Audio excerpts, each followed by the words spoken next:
आज एक बार फिर से हम लोग फेसबुक लाइव में आ चुके हैं। देश की बात इस प्रोग्राम का नाम है और हम देश की ही बात करेंगे। इस देश के सबसे महत्वपूर्ण जो पक्ष है वो युवा है। और युवा को क्या चाहिए? नौकरी चाहिए। और नौकरी सबसे ज्यादा हमारे देश के युवा जो है सेना में करना चाहते हैं। और सेना के कुछ नियम कानून आपके सामने आ चुके हैं। अभी जो नए नियम के तहत 4 सालों के लिए नौकरी की जो बात आई सेना में, ये तीनों सेनाओं एयरफोर्स, नेवी, आर्मी, इस पे हम लोग चर्चा के लिए एक बार फिर से सीताराम प्रसाद जी को मैं जोड़ता हूँ। आपका मैं धन्यवाद करता हूँ जुड़ने के लिए सीताराम प्रसाद जी। धन्यवाद प्रेम शंकर पाठक जी। आप फास्ट ट्रैक सर्वे के तरफ से आप मुझे बार बार देश के लोगों को देश के बारे में और देश में उत्पन्न समस्याओं के बारे में चर्चा के लिए आमंत्रित करते हैं, तो इसके लिए मैं आपका धन्यवाद करता हूं। अब आप प्रश्न पूछिए, मैं हाँ, आपका प्रश्न के लिए तैयार हूं। तो मेरा पहला प्रश्न आपसे ये रहेगा कि जो 4 साल की सेना की भर्ती है उस पर आपकी क्या राय है? जी,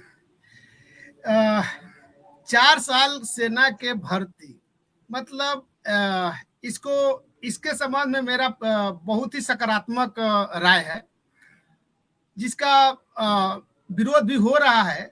लेकिन समझने की बात है कि 4 साल अस्थायी तौर पर ही सही, लेकिन यदि 4 साल में बेरोजगारी का एक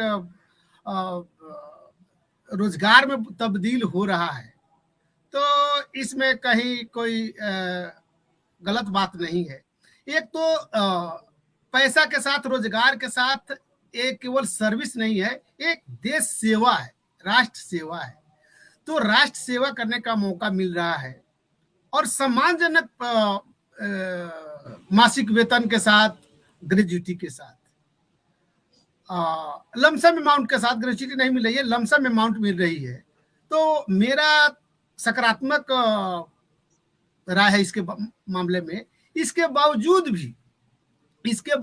भी मेरा जो कहना है कि इतना जल्दी बिना अभी नोटिफिकेशन जारी हुए और इतनी भारी मात्रा में विरोध शुरू हुआ है, तो इससे मुझे लगता है कि मतलब राजनीतिक खेल हो रहा है।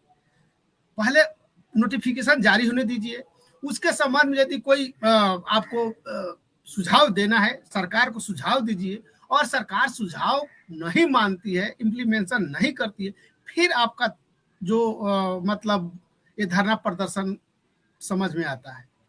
तो मेरा तो इस मामले में सकारात्मक राय है कि ये सरकार द्वारा उठाया गया अस्थायी तौर पर ही सही, लेकिन ये सही कदम है। और क्यों बोल रहा हूं?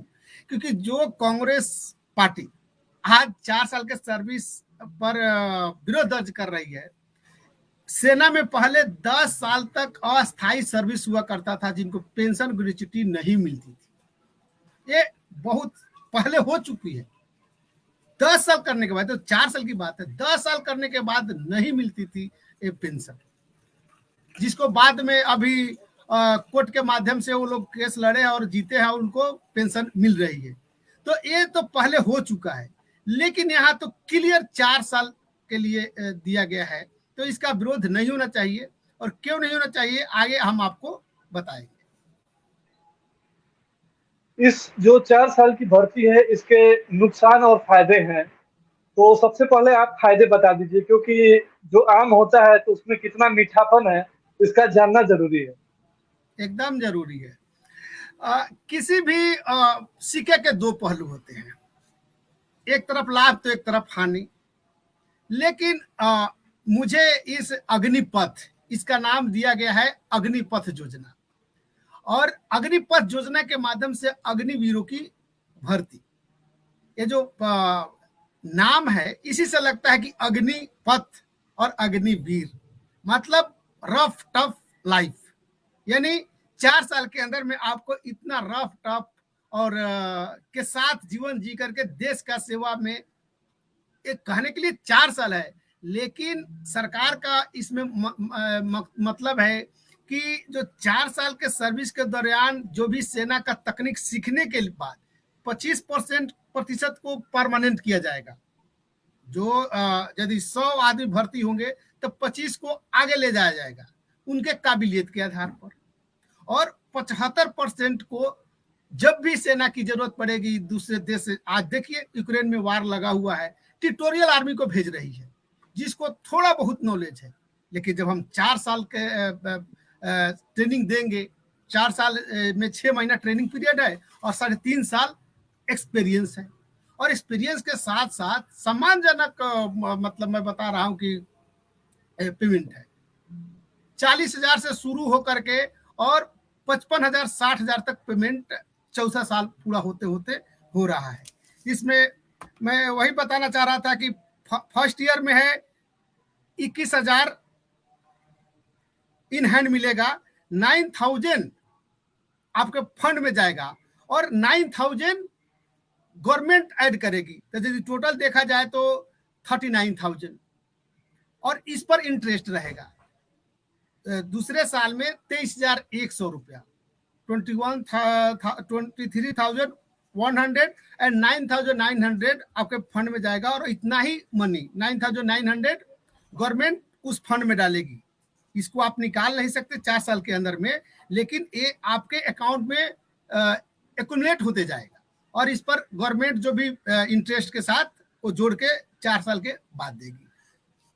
तीसरे साल में 25,580 रुपया एंड 10,950 आपके फंड में जमा होगा और 950 गवर्नमेंट देगी। चौथे साल में, फोर्थ ईयर में 28,000 रुपया इन हैंड रहेगा, 12,000 आपके फंड में जाएगा और 12,000 रुपया गवर्नमेंट देगी।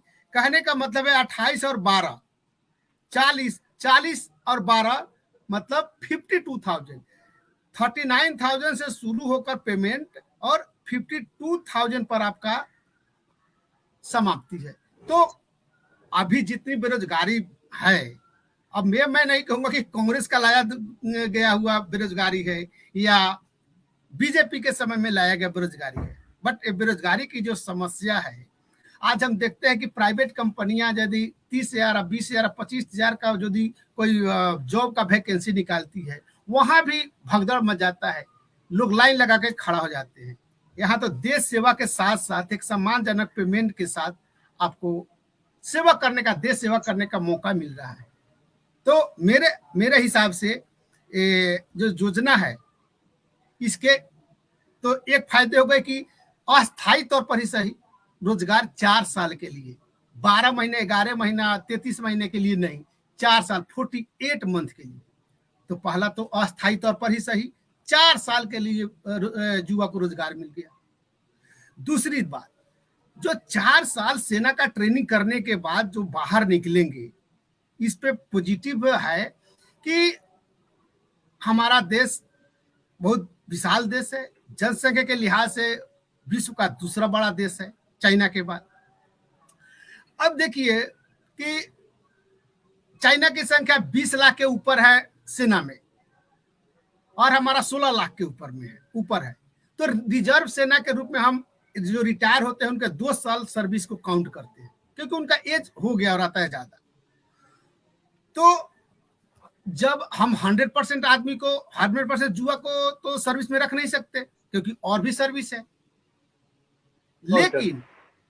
लेकिन हम 100% युवा को ट्रेनिंग दे देते हैं, ट्रेनिंग दे दिए और उसमें से 25% को आगे लेके चले गए। जो हमारा सेना का जो अभी का ढांचा है, जो स्ट्रेंथ है, ये ढांचा बरकरार रहनी चाहिए। उस ढांचा में कोई बदलाव नहीं है कि जो 15 साल या 20 साल या 25 साल का जो सर्विस होना है वो तो होना ही है।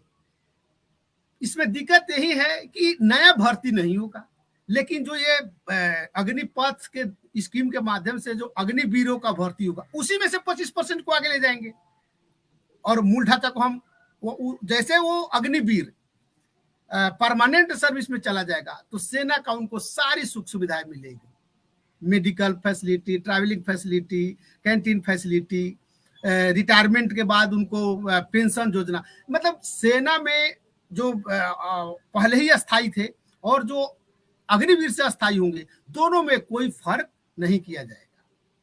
तो इससे क्या लाभ होगा, देश को भी लाभ क्या होगा और व्यक्तिगत लाभ क्या होगा। देश को लाभ ये होगा कि लगभग हम 100% युवा को वार के लिए तैयार कर पाएंगे इन केस ऑफ इमरजेंसी, और इसके वजह से देश मजबूत होगा। दुनिया की सारी देश डरेगी हमसे कि इनके पास सेना है 20 लाख, लेकिन रिजर्व सेना कितना है 25 लाख, 50 लाख, 1 करोड़। ये तो बढ़ते जाएगा ना। ये साल दर साल जो 75% ट्रेनिंग करके बैठेंगे नहीं, दूसरे सेवा में जाएंगे, तो ये बढ़ते जाएगा। तो सेना की संख्या होगी 20 लाख, लेकिन रिजर्व सेना की संख्या कितनी होगी, 2 गुना, 3 गुना, 4 गुना। और एक समय ऐसा आएगा कि पूरा देश के नौजवान मतलब सैनिक होंगे। और ये कोई नई बात नहीं है। इजराइल जहां 100% जो जनसंख्या है, जो युवा है, वो उनको सेना में ट्रेनिंग लेना, 3 साल सर्विस करना, 4 साल सर्विस करना अनिवार्य है। हम तो अनिवार्य नहीं कर रहे हैं, ये सरकार अनिवार्य नहीं कर रही है, अवसर दे रही है। यदि आपको आना है आइए, नहीं आना है नहीं आइए। जबरदस्ती तो नहीं है कि नहीं आपको करना ही है, ऐसा नहीं है, अवसर प्रदान कर रही है। जबकि रसिया में किसी को डीएम बनना है, किसी को टीचर बनना है, चाहे कोई भी सर्विस में जाना है, जब तक वो सेना का 4 साल या 3 साल कंप्लीट नहीं करेगा, उसको एक सर्टिफिकेट मिलेगा ही नहीं। और वो सर्टिफिकेट नहीं मिलेगा तो किसी भी सिविल सर्विस में ज्वाइन ही नहीं कर सकता। जबकि यहाँ ऑप्शन है, आप 4 साल सर्विस कीजिए, जाइए, करना है कीजिए, नहीं करना है मत कीजिए। तो इसका विरोध मुझे समझ में नहीं आ रहा। हाँ, यदि सेना के मूल ढांचा से छेड़छाड़ होती है कि जो 15 साल की सर्विस है उनका पेंशन खत्म कर दें, या हम परमानेंट सर्विस कराएंगे ही नहीं, वो सिस्टम ही बंद कर दें, तब मुझे भी ऑब्जेक्शन है। लेकिन ये 4 साल के बाद उसमें 25% को आगे हम लेके जा रहे हैं, सेना में हम उसको परमानेंट कर रहे हैं, तो यहाँ तो कोई मतलब विरोध का सवाल ही नहीं उठता है। तो व्यक्तिगत लाभ भी बता रहा हूँ कि कोई भी जवान, कोई भी स्टूडेंट, छात्र 17.5 में यदि वो ज्वाइन करता है तो 21.5 के करीब में उसकी सर्विस समाप्त होगी। और पाठक जी, मैं बताना चाह रहा हूँ कि देश का 70 से 80% युवा 25, 26, 27, 28, 30 के एज तक सर्विस के लिए दर दर भटकता है। मैं सही बोल रहा हूँ? एकदम रियलिटी है, ये रियलिटी है। और इस परिस्थिति में यदि आप 21 साल में आपको लगभग 5 लाख 12 लाख रुपया लमसम अमाउंट मिल जाता है, तो ये सरकार के कॉर्पोरेट फंड में जमा होता है और सरकार जो जमा करती है, ये जो आपका मंथली इन हैंड मिल रहा है 21,000 पर फर्स्ट ईयर में, 23,100 सेकेंड ईयर में, 25,580 थर्ड ईयर में, और 28,000 फोर्थ ईयर में। ये देने के बाद, खान पान रहन का सुविधा देने के बाद, जो आपका कॉर्पस फंड 21 साल में यदि आप रिटायर हो रहे हैं 4 साल सेवा के बाद, तो आपको पास 12 लाख रुपया मिल जाता है। और या जो 21 साल में ज्वाइन किए हैं उनको 25 साल में उनको 25 साल के उम्र में उनको 12 लाख रुपया मिल जा रहा है। तो स्ट्रेंथ मिल रहा है, प्रशिक्षण मिल जा रहा है, कठिन परिस्थितियों में जूझने से, उभरने से आप उनको स्किल मिल रहा है।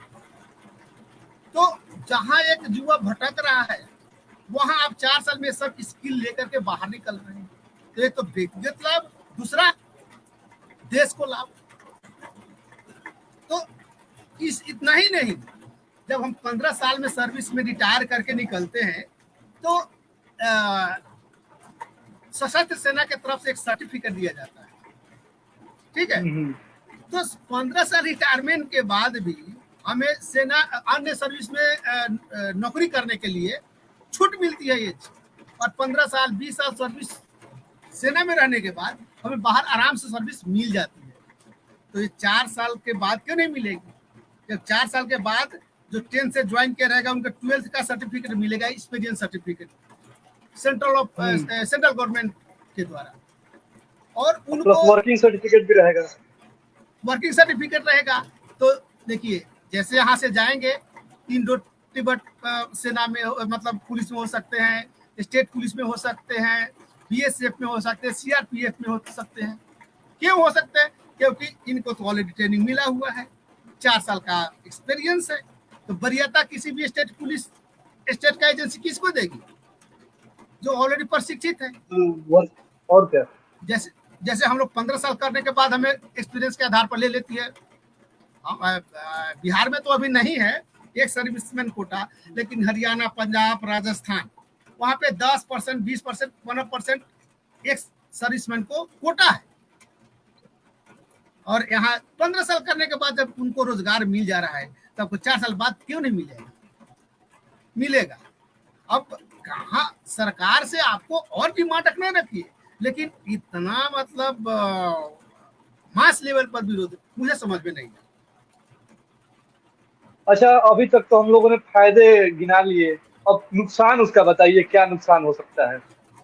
अच्छा, नुकसान के मामला में मैं यही कहना चाहूंगा कि जब भी किसी आदमी को लगेगा कि यार 4 साल का सर्विस है, यह अस्थायी है, तो हो सकता है उसका मनोबल थोड़ा सा डाउन रहे, मन कुंठित हो, और उसका लगे कि एक भय लगा रहे कि मैं 4 साल ही तो सर्विस है, आगे क्या करूं। देखिए, सोच को हम कभी भी ये नहीं कर सकते हैं कि, लेकिन सोचने में पॉजिटिव और निगेटिव दोनों चीजें हैं। तो ये मन को कुंठित कर सकता है, युवा को कुंठित कर सकता है। दूसरा, जो ज्वाइन किया है उसके मन में ये रहेगा, और जो नॉर्मल परीक्षा की तैयारी कर रहा है उनके मन में ये डर बना रहेगा ये योजना के आने से, कि कहीं ऐसा ना हो कि सेना में ऐसा है, बैंक में भी ऐसा हो जाए, रेलवे में भी ऐसा हो जाए, जितने भी सरकारी उपक्रम है सब में यदि ऐसा ही 4 साल वाला भर्ती शुरू होना हो जाए, तो जो एक जोश, उत्साह, उमंग के साथ जो आईएएस, आईपीएस, बीपीएससी, ये सब का जो बैंकिंग, रेलवे, अन्य सेक्टर की तैयारी कर रहा है, उसके मनोबल पे थोड़ा दुष्प्रभाव पड़ने के चांसेस है। कुछ भाइयों लोग का ये भी आ रहा है कि 4 साल सेना में सर्विस करने के बाद वो पूर्ण तरह सैन्य सामान को चलाने का प्रशिक्षण उनको मिल जाएगा, और 4 साल के बाद यदि वो बेरोजगारी की मार झेलेगा तो कहीं गलत दिशा में उस मतलब भटक न जाए। देखिए, मैं यही कहना चाहता हूं कि अब शक का कोई सीमा नहीं है। शक का सीमा इसलिए नहीं है कि घर में करोड़ों की प्रॉपर्टी रहते हुए भी, अरबों की प्रॉपर्टी रहते हुए भी ललित मोदी है, और ये जो और सारे कितने लोग, विजय माल्या, अरबों खरबों की प्रॉपर्टी होते हुए भी देश से गद्दारी करके देश छोड़ के भाग रहे हैं। अरबों खरबों की बात कर रहे हैं। मेहुल चौकसी और कौन कौन सा चौकसी, अरबों खरबों की प्रॉपर्टी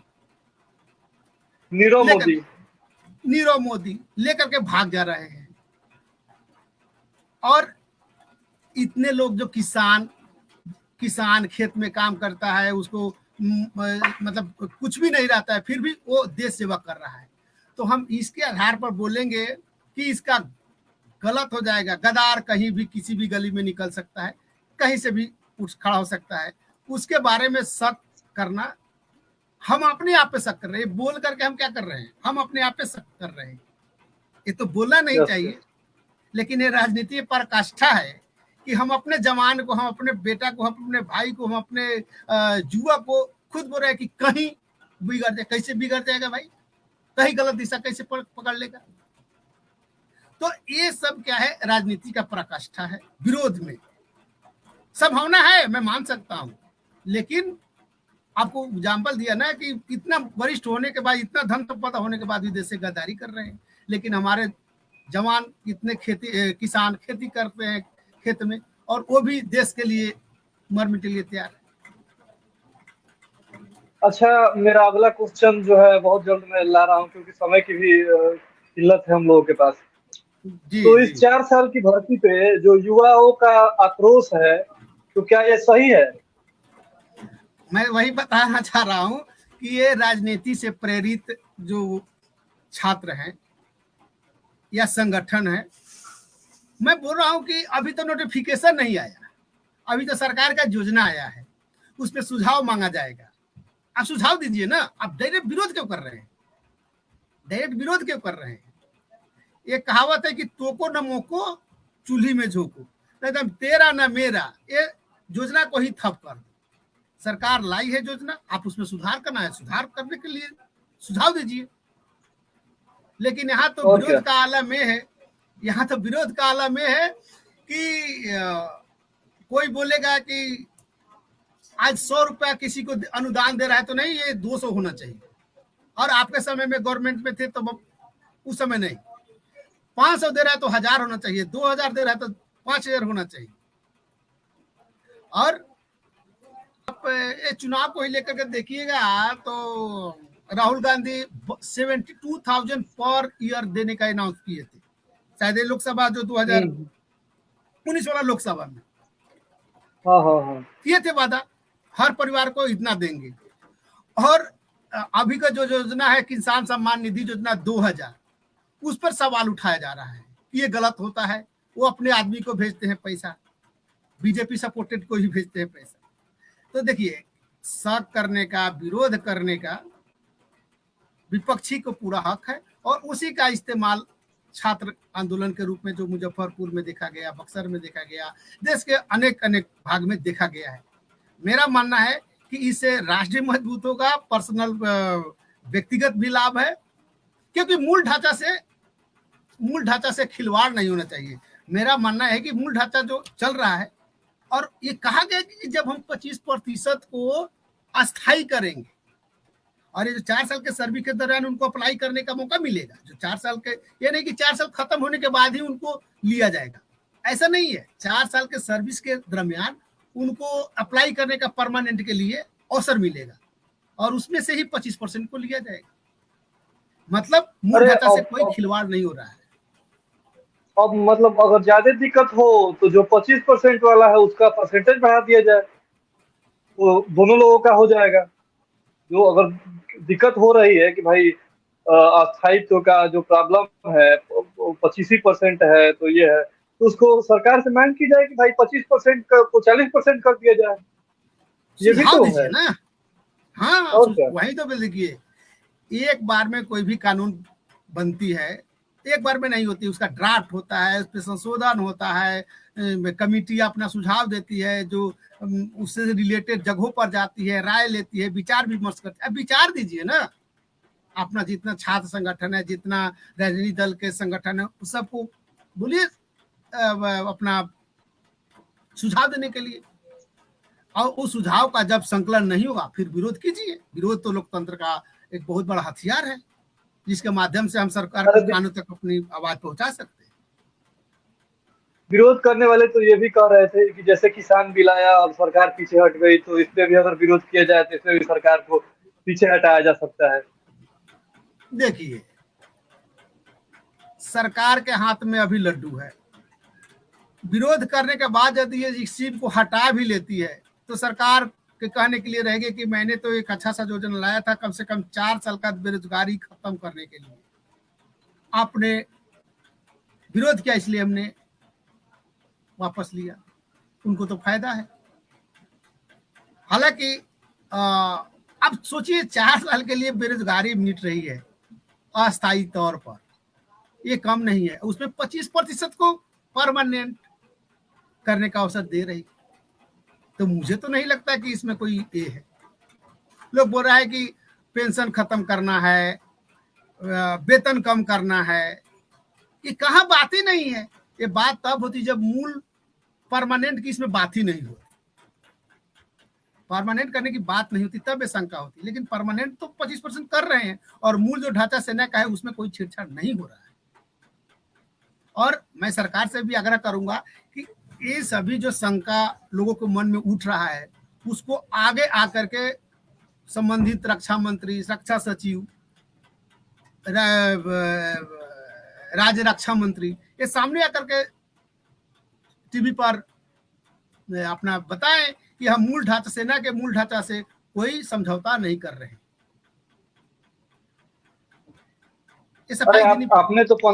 आपने तो 15-20 साल की सर्विस भी की है सेना में, और अभी भी आप सेना के सिविल डिफेंस में वर्क कर रहे हैं, तो आप आपसे ज्यादा इस चीज के बारे में कौन जानकारी दे सकता है। और भाई लोग बोले मैं तो जिसको लाइव में लेके आया वो तो खुद ही उस क्षेत्र से वर्किंग किया है, ऐसे थोड़े है कि हम किसी दूसरे को लाइव में लेके आए हैं। आप आपसे ज्यादा अच्छा कौन बताएगा इस चीज को। तो मेरा एक्सपीरियंस यही है कि 4 साल में सेना के सर्विस में रह करके कोई भी देश की सेना चल नहीं सकती। क्यों? क्योंकि एक्सपीरियंस के आधार पर प्रमोशन C1 C2 रैंक से लेकर के सिपाही के रैंक से लेकर सूबेदार मेजर तक के सफर जो 29-30 ईयर्स का होता है, ये 4 साल में हो नहीं सकती है। और जो एक्सपीरियंस समय दर समय मिलता है वो एक्सपीरियंस 4 साल के अंदर में नहीं हो सकता है। तो सरकार किसी भी सूरत में मूल ढांचा से छेड़छाड़ नहीं करने जा रही है। एक्स्ट्रा सपोर्ट के लिए चाहे वो नेशन के लिए या सेना को मजबूत करने के लिए किया जा रहा है, और ये मेरे हिसाब से स्वागत योग्य कदम है। आज के लिए इतना ही। हम लोग लाइव चर्चा पे युवाओं की सेना भर्ती पे जुड़े थे, और इसके लिए मैं सीताराम प्रसाद जी को बहुत बहुत धन्यवाद देता हूँ। आगे फिर हम लोग चर्चाएं करेंगे, और इसी के साथ फिर हम लोग किसी नए मुद्दे पे आके चर्चा करेंगे, क्योंकि हम लोग की जो कार्यक्रम है वो देश की बात है, देश की बात हम लोग रखने का प्रयास करते हैं। तो सीताराम प्रसाद जी, जाते जाते आप कुछ कहना चाहेंगे देश के युवाओं के लिए। देश के युवा को यही कहेंगे कि आप हतोत्साह न होइए। 4 साल का जो अवसर मिला है उसका लाभ उठाइए, और 4 साल का एक्सपीरियंस लेने के बाद में आपको एक सम्मान जनक के 12 लाख एक मुश्त रुपया मिल रहा है, और दैनिक जीवन जीने के लिए 21 से लेकर के 30,000 तक इन हैंड मिल रहा है। उसके लिए उसके बाद में आपको एक्सपीरियंस मिल रहा है, स्किल मिल रहा है, सेना में आपने सर्विस किया है, ऐसा बोलने का, ऐसा देश सेवा करने का एक स्टाम्प आपको मिल रहा है। और इसके माध्यम से आप किसी भी सर्विस में जाएंगे तो आपकी इज्जत अन्य की अपेक्षा हमेशा मर्यादित रहेगी। जैसे हम लोग कहीं भी जाते हैं, कहीं भी, तो वहां पे एक अलग नजर से देखा जाता है, सम्मान दृष्टि से देखा जाता है। इसलिए युवा को मैं कहूंगा कि किसी भी राजनीतिक दल के भटकावे में ना आकर के इस अग्निपथ योजना का अग्निवीर बन करके लाभ उठाए। धन्यवाद। धन्यवाद।